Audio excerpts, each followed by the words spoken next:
Good evening, good afternoon. I am Stan Smith. If you're watching or going to watch, this is actually session one of the Curse of Strahd.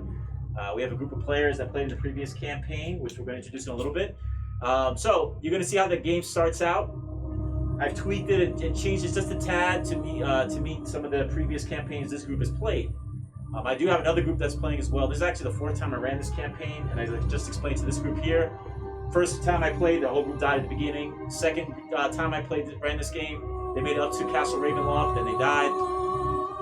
And then the third group, which you'll see next weekend, playing their final session, they made it pretty far. So this is a whole new group, session one. So if you're interested in see how Curse of Strahd runs, you're more than welcome to stay and watch. With that said, what we're gonna do is just go around the table, introduce the players, and they're just gonna say their names and who they're playing. Starting with her. Okay. Hi, my name is June. My character name is Naivara. She is a wood elf monk. Okay. My name is Sam. I'm playing Greg. He's a mountain dwarf, and he's a battle master fighter. Okay. Hello, my name is Nathan, and I'm playing Eriskin, the Hill Dwarf Druid. Hello, my name is Ryan, and I am playing Welby, the Halfling Bard. And for you guys at the table, occasionally I may ask you to pick up your volume because if I can't hear it, the stream can't get you. There's 3 cameras. There's one right behind me that sees you all. There's one here that goes to the table. And there's one here facing my beautiful mug. So, with that said, you guys ready? Yes. Ladies and gentlemen, the Curse of Strahd.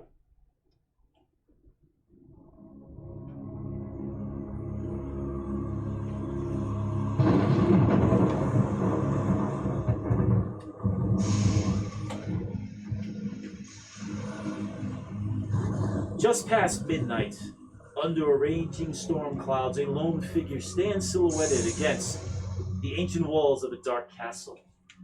This lone man stares down a sheer cliff, staring beyond a small village.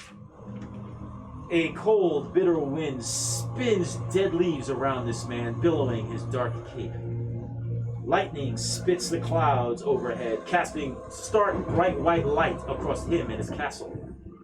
He turns to the night sky, revealing the angular features of his pale face.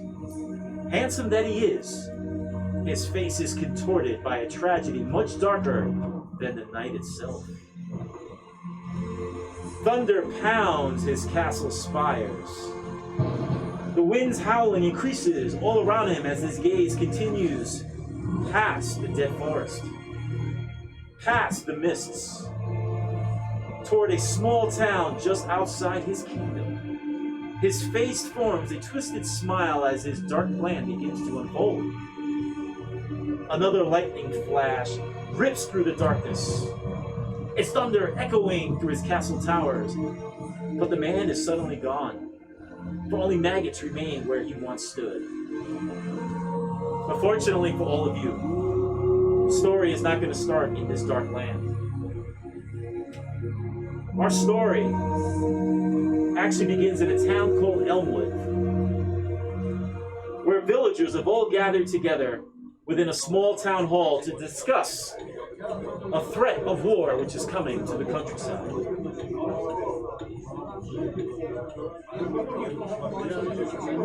Now, for most of you, Elmwood is a small fishing village northeast of Shadowdale Forest. It's in the Sembian region of Faerun. Troubling times have befallen this region, for war is at hand. Word of a marauding army of orcs and goblins ransacking towns and cities has reached the river town of Elmwood. The mayor of Elmwood, Maxwell Radcliffe, he's called together a town meeting to discuss rumors and other town concerns. It's been about 1 year since the events of Brackhill, the first city to fall before a massive army of orcs and goblins and other nasty beasts. Now, each of you, the Guild of Shadows, like many other refugees from this region, made your way to Elmwood. Currently, a meeting is underway within the town, and everyone is discussing the rumors of war. The town itself, it's filled with concern from all citizens, all desperate for answers. The north side of the town hall is an elevated wooden dais, on which are 2 large tables, occupied by several city council members. A frustrated Mayor Radcliffe stands between them. He holds up his hand to get everyone to simmer down. Mayor Radcliffe, he's an older man. He's pretty portly looking. Hold on, I'm just going to adjust my lights. He's about in his 60s. Wears a single monocle. He has grayish, reddish hair, curled up mustache. And he wears vintage but poorly maintained clothing. He stands before the crowd, somewhat nervous looking. A blind man can tell he's in a lot of stress. He glances out at everyone. Thank you all for coming in such quick notice. I'm sure you all have got concerns about the rumors we're hearing from the south in the Symbian region. Unfortunately, all the messengers we've sent out in the past months have not returned. And all fast fishing vessels that we have also have not returned, leaving us behind with no speedy horses or carriages or fishing vessels that are quick enough. And there's concern that we all have about this tide of war that may come to our town. I, for one, am concerned, and then somebody in the crowd yells out, "Where's the support from Baldur's Gate? Our town Elmwood falls under their purview." The mayor holds up his hands nervously once again. I don't have the answers, but before I send people out into the woods to look for answers at Baldur's Gate to bring back help, I unfortunately once again have to look amongst you, the people of Elmwood, and ask for any possible volunteers who be willing to assist to go to Baldur's Gate and bring back an ambassador. The last group I've sent out, who won a contest at a festival, have not yet returned. Now, when he asks for volunteers, everyone starts talking amongst themselves, and they all seem nervous. The four of you have been through a lot, and you sort of look at each other, and you know fear when you see it, and everyone in the town hall looks scared. The mayor is just looking and scanning around, trying to see if anyone will raise their hand. Anyone that would help? It's a longer trip, I understand. We do not have horse nor boat, but if you make it enough time, you can possibly get to Baldur's Gate enough time to bring back help to Elmwood. Anyone? I'm gonna whisper to the party, we survived Black Hill. Do we want to go back out? Doesn't look like anybody else is going to stand up and do it. The city's boring. Let's go. He keeps looking around, seeing if any volunteers wants to step up or raise their hand. Eriskin raises his hand. The crowd falls silent, and they all turn back and they look back. The mayor says, you, dwarf, though you don't look clean or cleanliness, I appreciate you standing up. What is your name? Eriskin Leaf Spoken. And you are the only volunteer? Are there any others? We're with him. Okay, and you hear everyone looking around, they hear a voice, but they don't see anyone. Stand on the chair.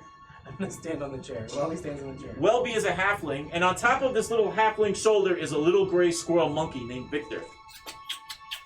On his shoulder, playing with this halfling's Goldilocks hair. Any other volunteers? He looks around the hall, as we have a dwarf druid and a bard halfling standing up. No other volunteers? Me too, as a group. A female elf stands up. A monk, a brave warrior, stands up also with these other two fine volunteers. If you're all going, I'm going.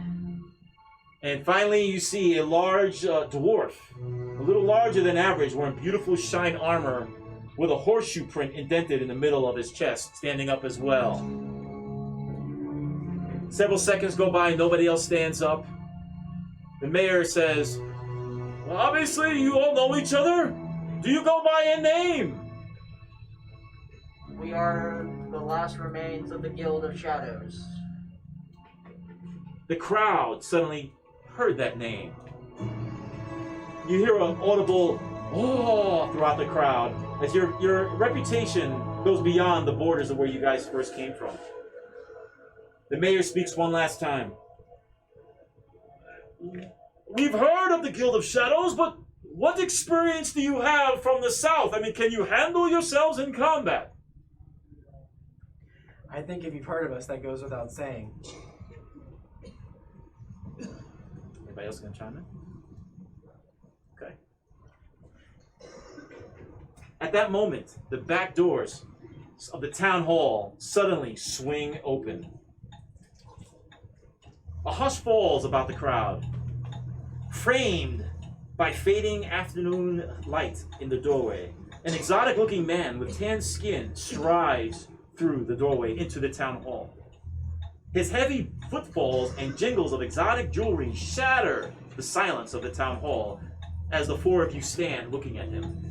He's wearing brightly colored clothes and they're draped and folded loosely. His head is covered in a gray headscarf. He also displays a well-manicured beard.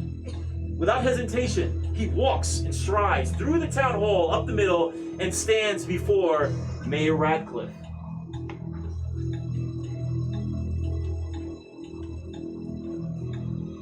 He then turns to the rest of you and the rest of the people in the town hall, and he speaks in a very strange accent. Your town has been gracious host to my people for many decades. Heeding the plight, I offer my horse and carriage to those who bravely seek to send word to Baldur's Gate. He's looking at the four of you. I know of safe passage, not known to orc or goblin, in the Zarovich woods. With haste, I can take these messengers, the Shadow Guild, to Baldur's Gate within 2 fortnights. I had family also visiting city of Blackwell when it fell. I will do what I can so Elmwood will not suffer the same fate. He turns back and he faces the mayor. I am Damian Petrovich of Valiki. This threat is a danger to us all.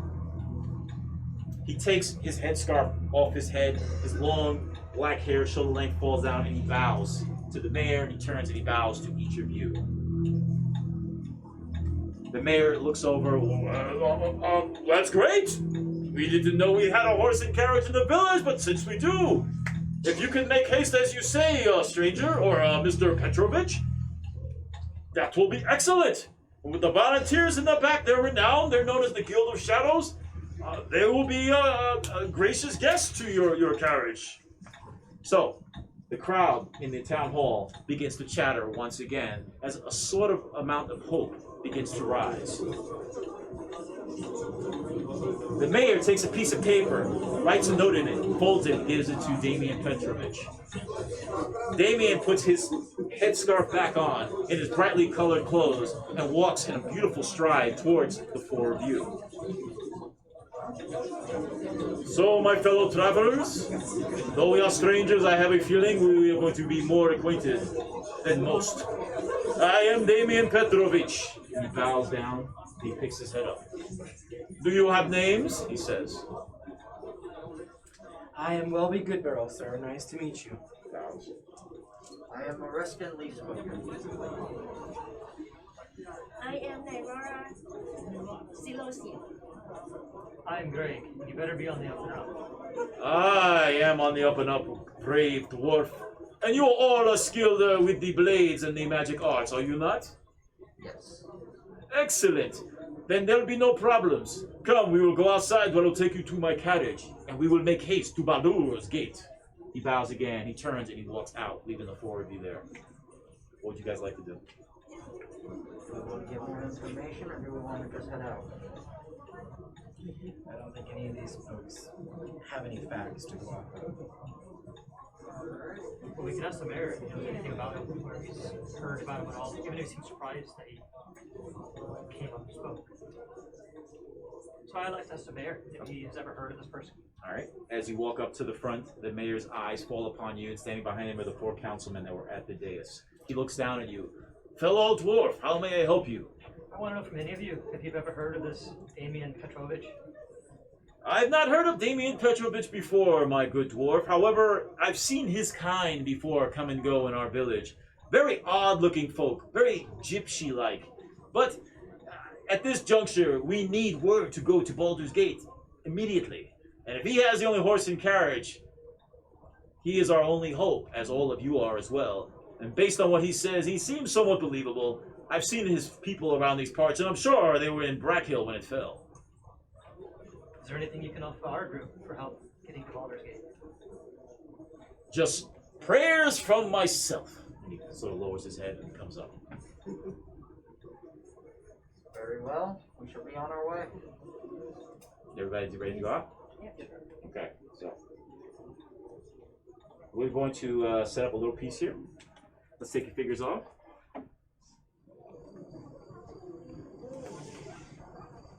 I'll walk in and out, moving pieces around, guys. So just like you be patient.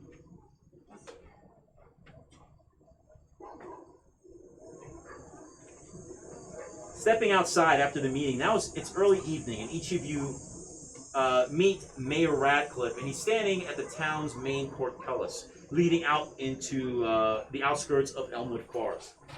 And it also borders Shadowdale Forest. A crowd of Elmwood citizens have all gathered around a large horse and carriage.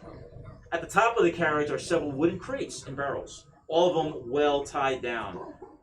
An older-looking bloodhound dog, brown with black ears, floppy black ears, sits at the carriage in the front. You notice Damian Petrovich is standing next to a very large Clydesdale horse, a very impressive-looking horse, and he's tying the reins, tightening and making sure they're secure on this horse. When Damian sees all of you, he goes and he kisses the side of his horse's head. Then he walks away from the horse, taking off these gloves, and he approaches all of you. I am glad you have shown up. I was a little concerned you may have apprehensions. But let me assure you, you are going to be in good hands. Nanya, the horse, is the fastest Clydesdale in this part of Faerun and from Baliki. She can make quick speed and stride faster than any beast in the area, especially pulling such a carriage filled with caravan and people. And my dog, Boris, he is important, for he can sniff out danger and alert us of any sign of something that is malicious coming toward our carriage. Do you have any questions before we leave? He says to you. How long is this journey again? If we travel throughout the night, only stopping so hour or so for Nanya to rest, we can possibly make Bogdo's Gate in 2 days.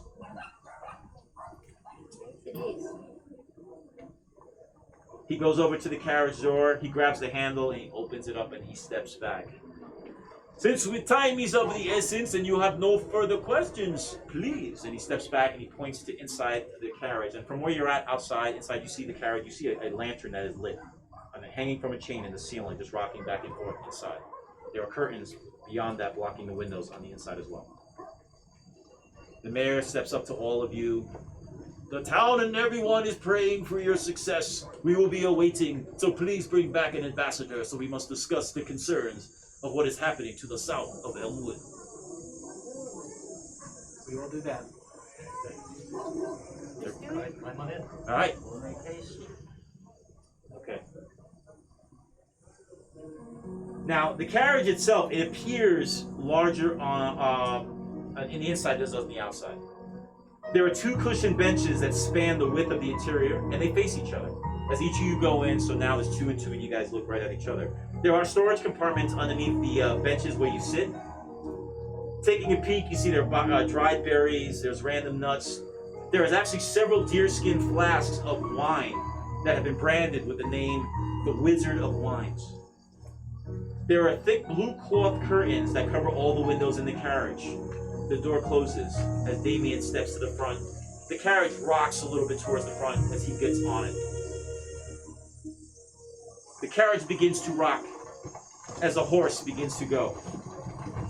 The lantern starts rocking back and forth, giving ample orange light to all of you inside this carriage.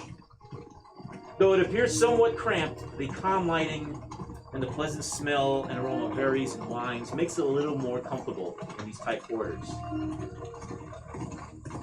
And so the horse takes off.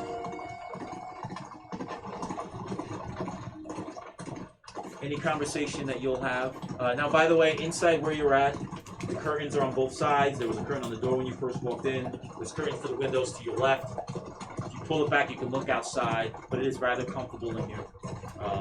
Do you have any comments you want to say to each other? Might as well get comfortable. Nothing much we can do until we get there. And then I'm gonna lean back and get comfy. Good for you. Welby's gonna pull back the curtain so he can keep an eye outside. Looking back, you see the trees of the Elmwood Forest going by real quickly. So the horse is making haste. Victor jumps off your shoulder and peeks back in the curtain as well. He lets go and he jumps back on you and goes on your lap and looks like he's going to sleep and take a nice little nap. But you see nothing else of concern. But it is getting dark out as the nighttime is approaching. You guys gonna do anything, Doug? Kick my heels up and relax. I will do my ritual meditation to gain my power. Ooh, very good, very good. Sit tight, I'm gonna get a map.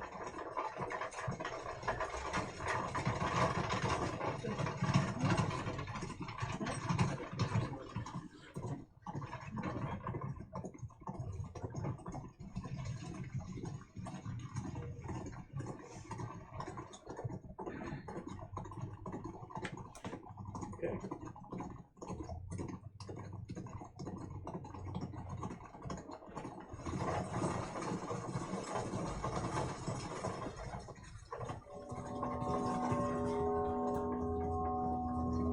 After traveling several hours of uneventfulness inside this carriage, the carriage suddenly comes to a stop. There's a sudden shift of weight in the front of the carriage as you feel the entire vehicle rock back and forth and then settle down.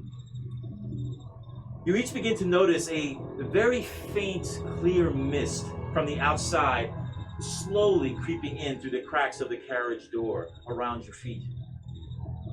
The lantern suddenly goes out.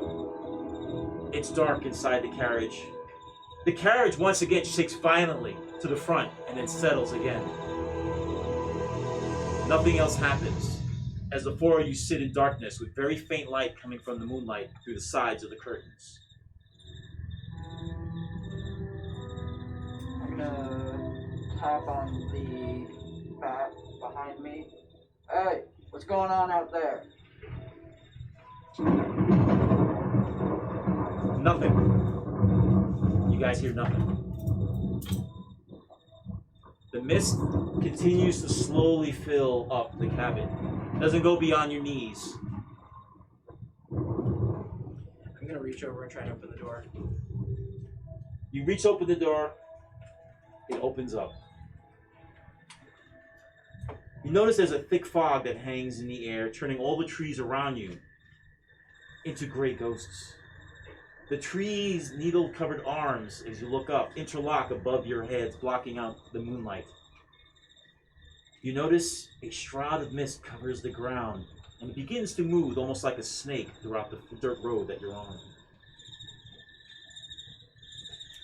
Damien, are you there? Damien? No response. I'm gonna walk around to the front of the carriage to take a look. Sorry, you gonna walk out? Okay.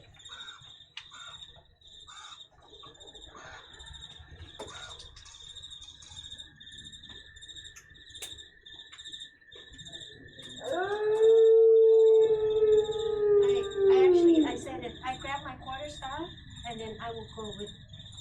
Okay. You step out also. Yes, that's it. Craig, Welby, what would you guys like to do? I'm gonna hop out behind them. Alright, so, and you, sir? I look out, laugh at them, say, "What fools follow." The smart one in the group. Okay. Since you're the first one out and you look towards the front of the wagon, to your surprise, Nanya the horse, Boris the bloodhound, and Damien, they're all missing. They're gone. The front reins of the wooden reins of the carriage sit on an angle, touching the floor. The earth seems pretty disturbed around the area where the horse was at. And way ahead of you, about 10 feet, you notice there's a large boulder covered in moss. There's thick fogs everywhere, snaking in and out of all these weird ancient trees. This forest does not look familiar to any of you whatsoever. So much for a trusted guide. Since you were the first one, make an investigation roll, please.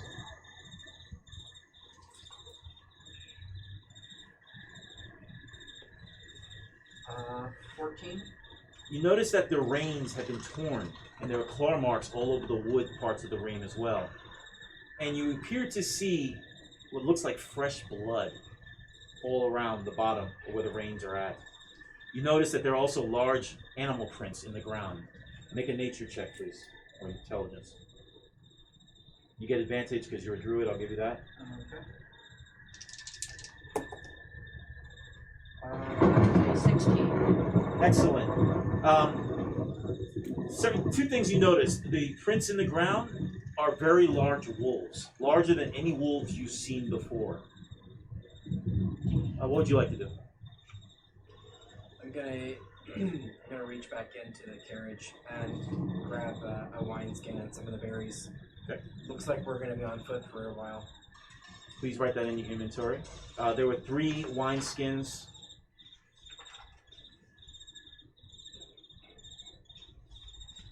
Berries, there's enough rations for each of you.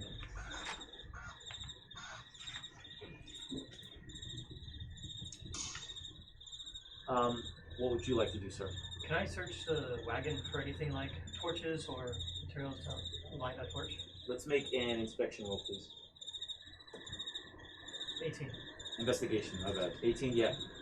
There's nothing of value. No torches, no ropes. All there is on top are...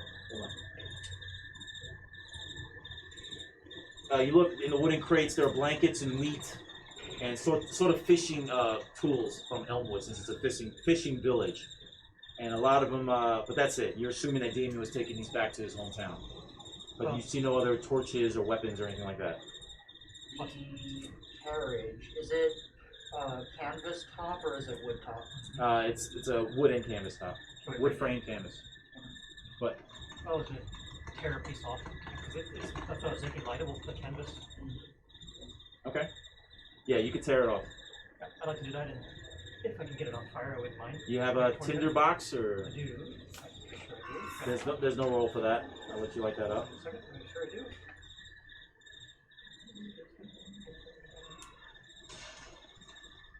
Oh, I guess I do. No, I don't. There's somebody else. I can help you with that though. I have prestidigitation, so I can light it on fire. Okay, there you go. As these two are working on the fire, Navara, make a perception roll, please. Oh, the first nat 20!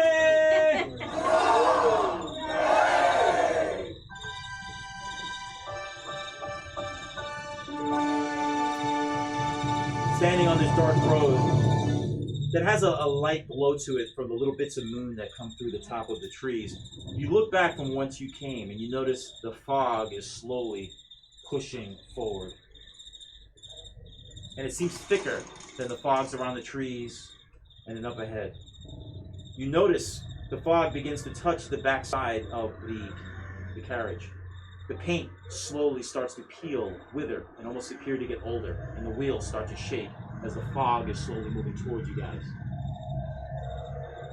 You're feeling pretty nauseous as this fog is getting closer to you. Okay. Watch out, we need to move forward. These fogs seem to be poisonous. At that moment, the back of the carriage collapses and falls. It's a loud crash and it echoes throughout the woods. She says this. So, you're gonna move up? Yes. Time to dash. Let's move up toward the boulder. And Approaching the boulder, I'd like collectively the group just to make a investigation roll. 20. Another 20!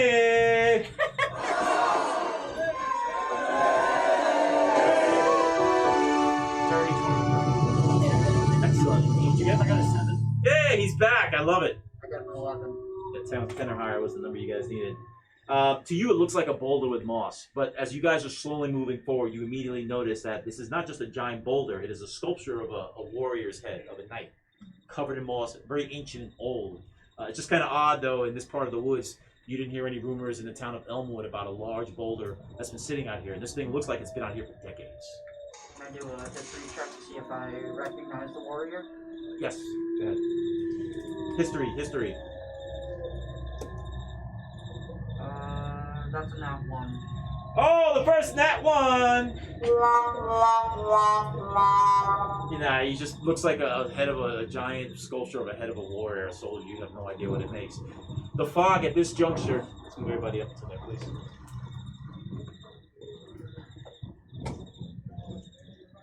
The fog at this juncture has completely surrounded the wagon as you hear sounds of the wood breaking and creaking, and it disappears in this slowly moving fog that seems to be going towards each of you. I need the group collectively to make a perception roll.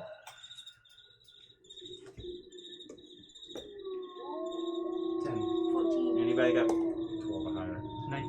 Whoa, 19! I got 14. You are the 9?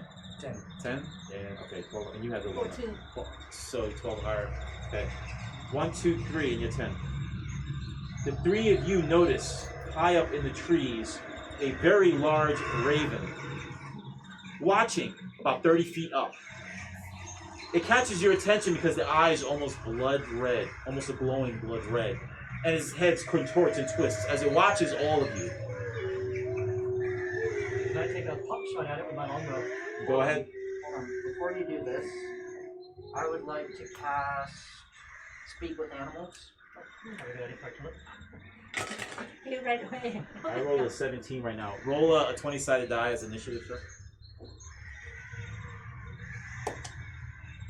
That is a 6. As you look up to talk to it, the raven disappears and flies off into the mists above the trees. The sounds of crackling continues as the fog moves, as a lot of the trees that are engulfed in the fog seem to be withering and growing old as well. It's getting closer to the barrel. Are you guys going to continue up? Is the path completely blocked, or can we go? You can go around it. Okay, then I'm gonna go around the boulder. All right, so we're going to continue. All right, let's remove your pieces, and I'm going to set up the next. I'll be right back. You. 2 first rolls, 220. What is that Lucky, about? lucky. For the next, for the initiative, we normally put whatever we roll, we can add dexterity to it, right? Initiative has its own sort of modifier. Oh, I see. Let's put everybody over here, please. So what is the modifier? Do they have the modifier? Right over here.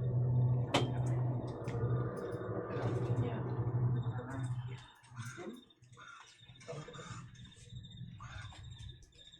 All right, I just got to get a few pieces. Look, there's another head. They're everywhere.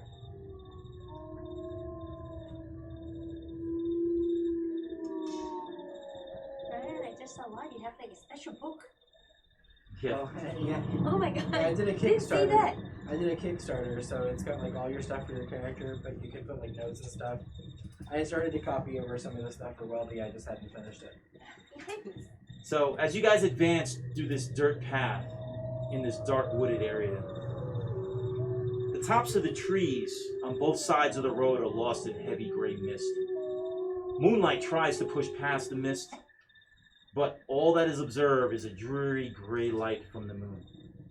The tree trunks are unnaturally close to each other on the ground, almost as if the vines are intertwining.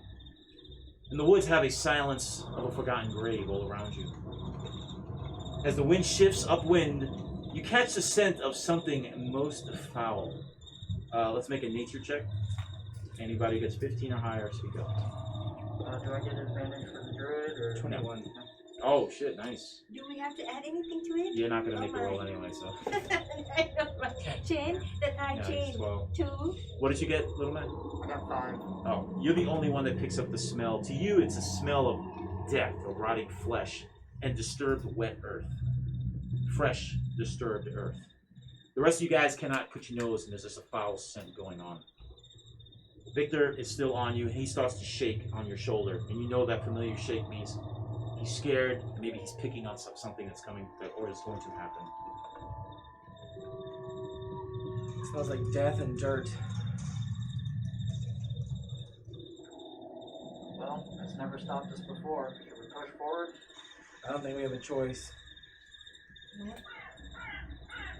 You hear the sounds of cawing of a raven once again. In a tree to your right, about 50 feet higher, it is this large raven. It's just sitting there, casually looking down at each of you, its head contorting, almost to see possibly what you're going to do next. Has it been 10 minutes since Yes. we saw the last one? Yep. Just asking because. You want to try again? Now, the raven's not trying to attack you, but it looks creepy, and it's about the size of an eagle. It's a very abnormally large raven. Are you going to try to talk to it? Nah, I need to hold on to the spell slots. Well, keep moving forward then. What you can Stay do. by her this time. I don't think we have a choice. Okay.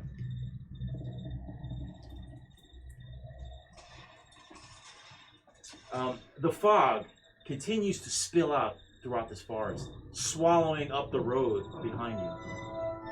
Ahead, just in front of you, jutting from the woods on both sides of the road, are high stone buttresses looming in the gray fog. There's a huge iron gate that actually hangs open in the middle. Dew clings to it with the tenacity of a rusted bars making weird noises. Two massive headless statues of armed guardians flank the main gate. A large moss-covered guardian head, similar to the boulder you once saw a few while ago, lies off to the side in the weeds. Another raven, now two, lands on a separate tree, watching with curiosity. Let's move ourselves up to here.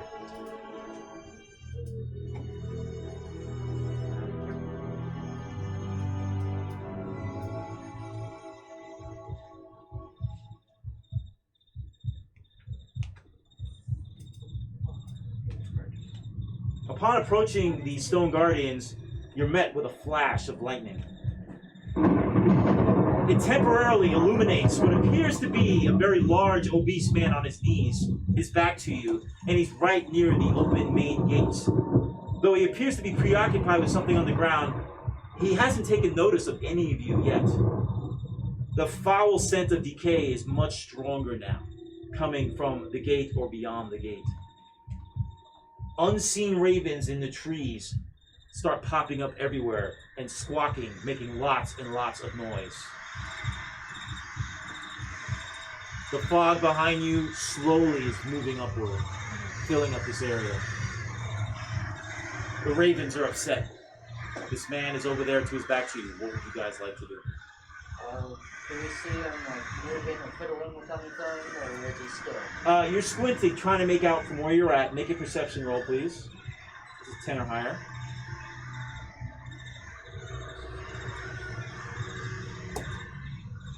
Not 20. Nat 20!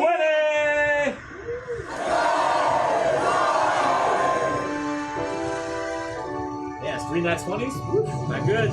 Get them done now. Get them done now. As you look, there's supposed to be another person lying on the ground, and he's fiddling with the person, tugging and pulling. You don't know if he's trying to help the person, he's trying to rob the person.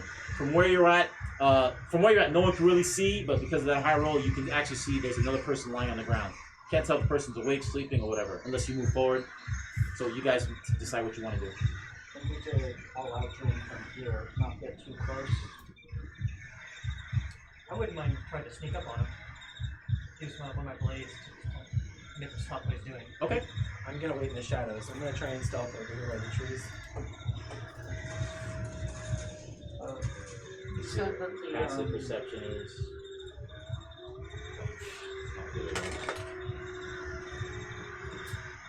Okay, if you take out a dagger, you're going to be at disadvantage with your roll because you're wearing that big armor. It makes a lot of noise. So you sure you want to do this? I have higher stealth too. Okay, you do it then. Sounds good to me. I'll watch.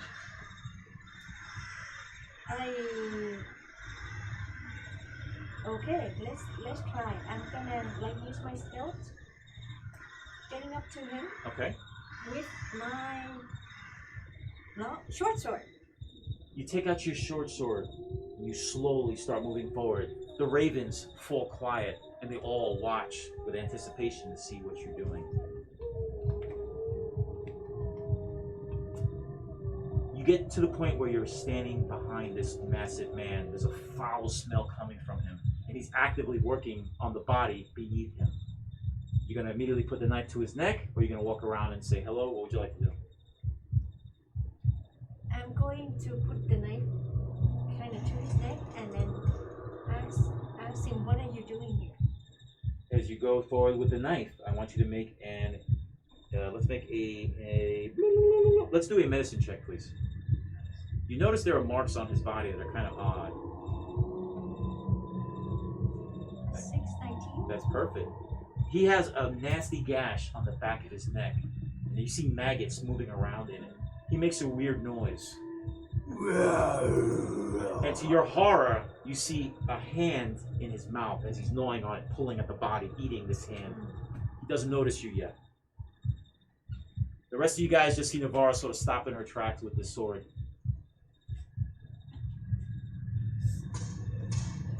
So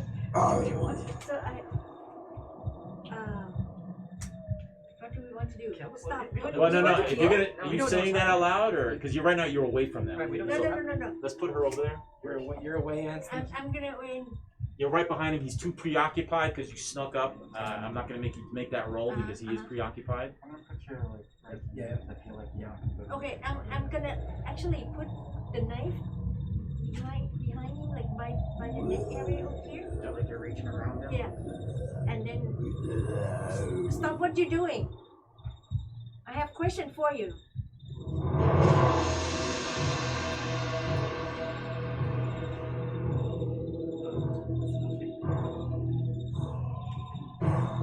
He stops, but he slowly stands. His clothing is dirty and a mess. His skin is patches of greens and pale, marks and scars old. This is not just a man. He appears as if he's dead himself. He's slowly turning around. What would you like to do? You have the knife. You can walk away. You can keep talking. You can hit him. Run. So I'm gonna still have the knife on him, and then I asked him, said, "What's going on here?" Make a perception roll.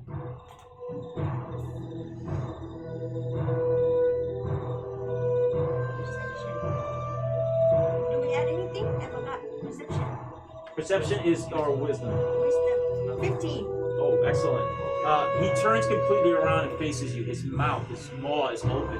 The foul stench of decay and body odor hits you. His eyes are milky white. You've never seen a man like this before, and you can tell by his movement he looks hungry and he's coming straight for you. Everyone, let's make group initiative. 2. 15. 19. 9. 19. 19. Okay, so we got Aura, Skin. Welby. Oh no, you, then Welby. Craig, Welby. What did you get? I got a 4. Who you I got? got a 9. I got a 2, so I'll be last.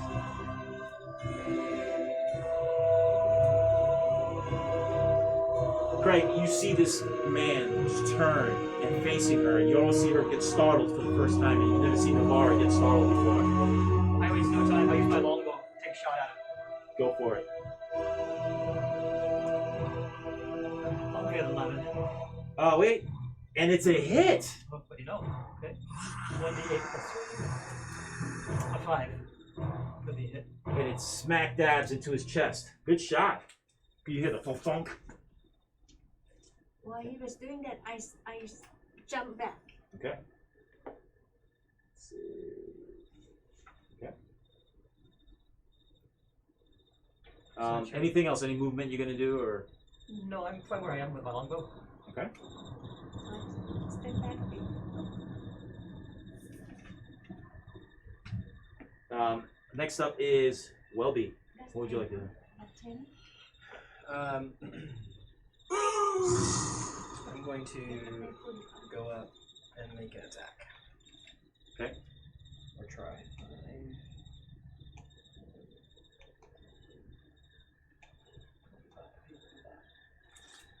Okay, I've got rapier in one hand and short sword. Here first. That's a 26. Okay. And that's with your modifiers and stuff, right? Okay. 26 is a hit. Roll for damage.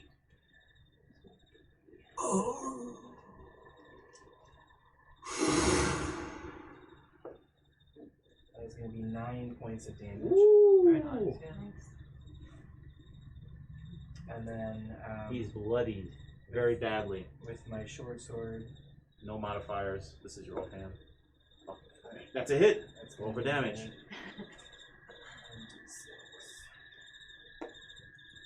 2.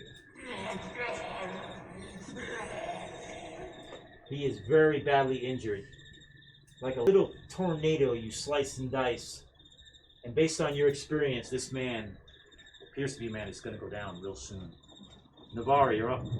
So he's not talking anything? No, nope. All he says is, you can't make out what he's... I'm gonna get my longbow out. Okay.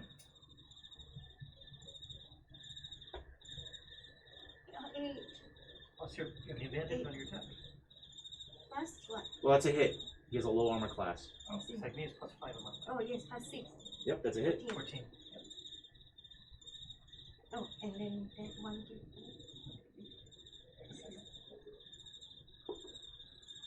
9. Ooh. And there's a longbow. Yes. It goes right to the head. And he yells and he falls back to the ground. Hits the dirt. Dirt goes up in the air. He's motionless. Lay him down. Good job. Loot time. And now it gets quiet. He's motionless. The rest of you, as you get closer, if you are going to get closer, you see that this person appears he's been wounded badly prior to you guys making contact with him. The body on the ground, entrails are hanging out, all its limbs have been chewed upon as if something or someone was eating him. And you saw this. This man turned cannibal was eating his body on the ground. Did you get your turn yet? No. You want to do anything? Do we want to investigate him? Yeah, I'll do an investigation. I want to see if he was undead before we killed him. Okay. That'll be a medicine check. Medicine check. That's not going to do it. You can't tell. You just know that this guy that you guys just killed with the arrow sticking out of his head, he was pretty in bad condition. Maybe he was sick with some type of illness. You don't know. There is a body on the ground, though, that's been mutilated wearing peasant clothing. What would you like to do, sir? I'm gonna take a look at the body itself, the one that he was chewing on. Just want to look at it. See if I can see anything in identifying tattoos or chain they're wearing or anything. The outfit this person is wearing, it's even though it's all dirty and torn, you've seen clothing like this back at the area where you're at, matter of fact, and the person looks freshly killed. You find in the clothing a letter, and it says, "Adventurers."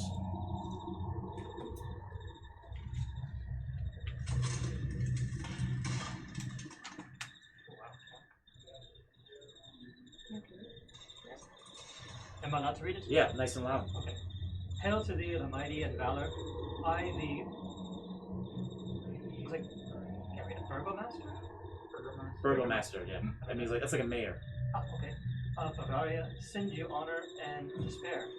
My adopted daughter, the fair Trina Colania, has been these past nights bitten by a vampire. For over 400 years, this creature has drained the lifeblood of my people. From my dear Trina languishes and dies from unholy and main cursed by this vile beast. She has become too powerful to conquer. So I say to you, give us up for dead, and encircle this land with the symbols of good. Let holy men call upon their power, that the devil may be contained within the walls of the weeping Bavaria. Leave our sorrows to our graves, and save the world. From this evil take ours. There is much wealth entrapped in this community. Return for your reward after you are departed for a better life. Klenia Ininovich, Burgmeister. Okay. Interesting spelling too. Now, you're assuming this person was trying to answer that letter. Okay. So he reads that to all of you. So, that more pages? So what would you guys like to Welby, do? the body with the arrow in the head starts to switch and move. And he starts to slowly get up from the ground. You get a free shot at him. I'm gonna try and slash his neck. Go for it, and you get it with advantage.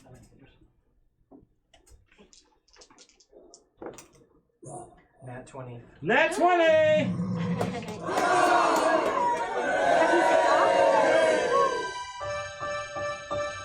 lightning speed, this large head just spins in the air, detaches from the body, and rolls on the ground with the arrow sticking out of it. And this huge, massive man just falls lifeless into the earth. Good job. All around you, the fog is still around, but how is it a man that should be dead rise once again? I think that it would be in our best interest to burn the body. Don't want him getting back up, head or no head. In the woods all around you, you begin to hear the sounds of moaning. Make perception rolls, please. Oh my god. Nat 20 again! Oh, sorry, wrong one. You immediately pick up in the fogs behind you. You see what appears to be a woman, and she looks like she's drunk, stumbling between the trees, wearing peasant clothing. She bumps into one of the tree trunks, staggers, and continues to walk towards you. I'm gonna call out to her. You there, who are you? What are you doing here? No response. Friends, I think danger is still upon us. I don't know if we should stay or run, but I don't think we want to continue Maybe to... Is the gate open? The gate is open beyond that point. Now the Maybe fog we is should this go to the way. fog, Yeah. As the woman comes closer, you start seeing brown, crimsonish, reddish blood all over her body as she emerges from the fog Don't forget we where just you got- guys came. And she's walking, and it's just one of her. We just got warned of a vampire, so perhaps get out of the fog. That'd be nice. You begin to hear the sounds of other moans in the distance as well. Do you guys want to approach her, or you want to move up? I don't She's wanna get slowly any walking closer towards to you. that fog. I Did a still hell think of you a get job back to on the the fog. carriage. Should we get Are these behind the towers? gate?